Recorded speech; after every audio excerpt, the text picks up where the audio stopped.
Alright, number 6. A charity is selling t-shirts in order to raise money. The cost of a t-shirt is $15 for adults and $10 for students. The charity needs to raise at least $3,000 and has only 250 t-shirts. Write and graph a system of inequalities that can be used to determine the number of adult and student t-shirts the charity must sell.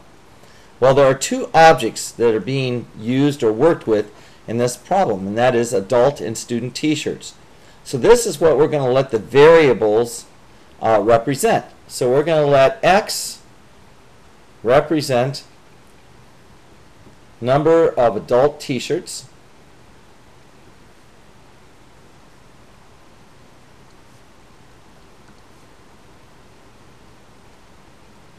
okay? We're going to let Y represent number of student t-shirts,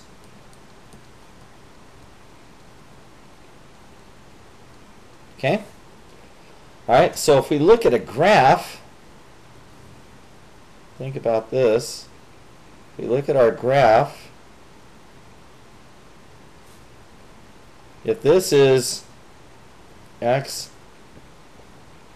and this is adult t-shirts,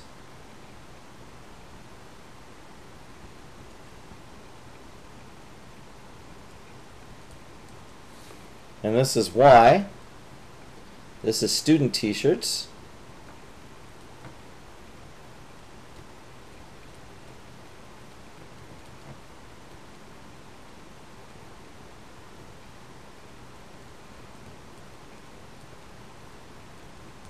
okay? So the least amount of shirts that you could have is 0. So for both X and Y, if we were to look at a X and Y coordinate graph, we're going to be in quadrant 1. We're going to be on the top right hand side of our graph system. So we can set up our graph like this. Alright, now think about this. If I take the number of adult t-shirts and the number of student t-shirts, I have at most 250 shirts.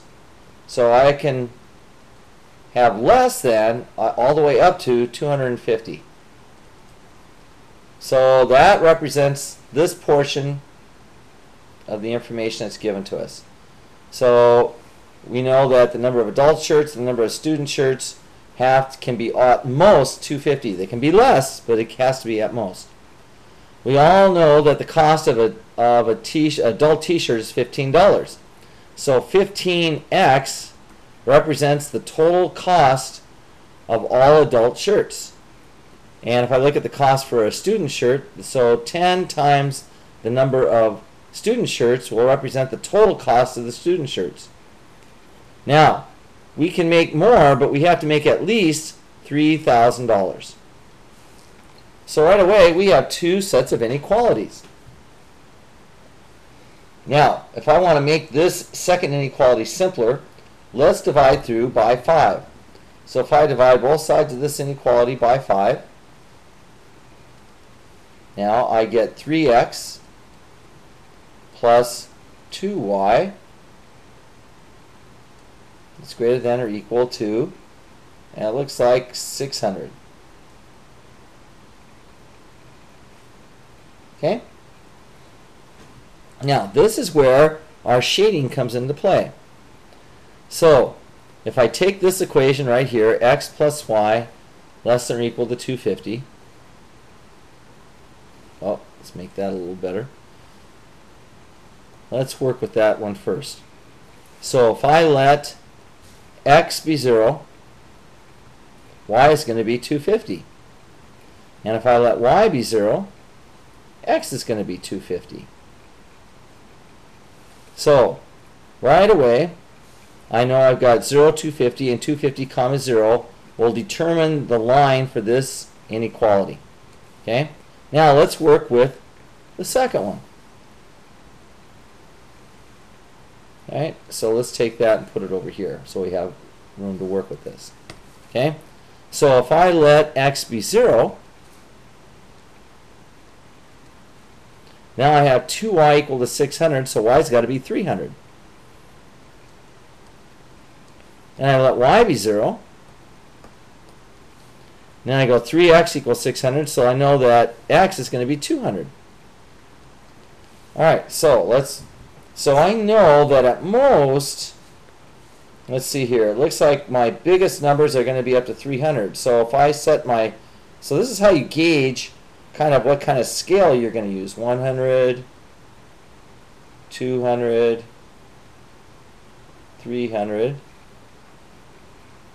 100, 200,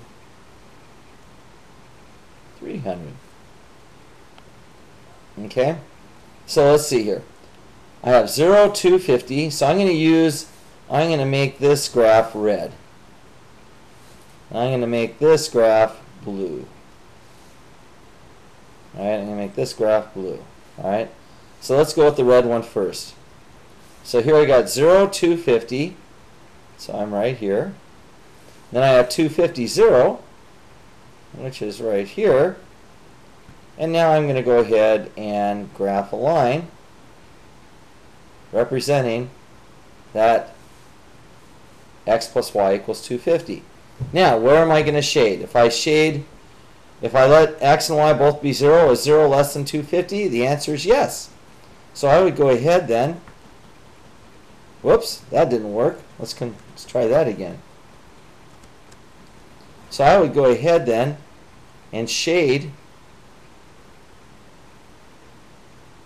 this amount right here. So this area represents the inequality x plus y is less than 250. Okay. Then I'll come over here, 0, 300. So now we're going to the blue. So I got 0, 300.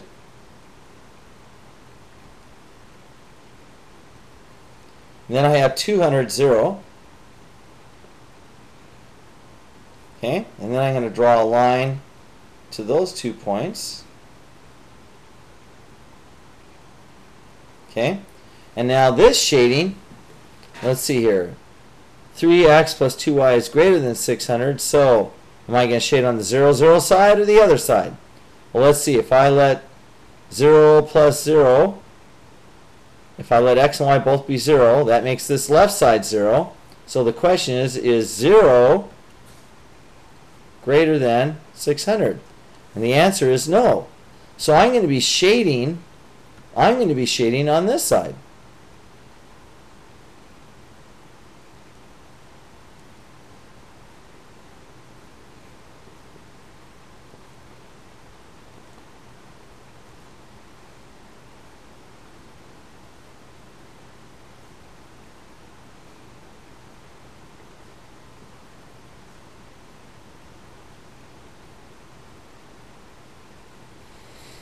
Okay, so if I look at the common shaded region then, and let me shade that in some other totally different color here. Let's go green on that.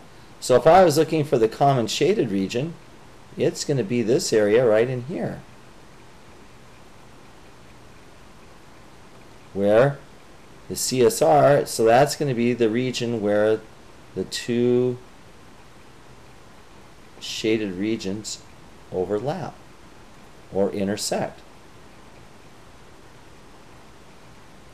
So if I were to pick any point in this green area, that would be, I could plug that x and y coordinate in, and it would make both of these inequalities true.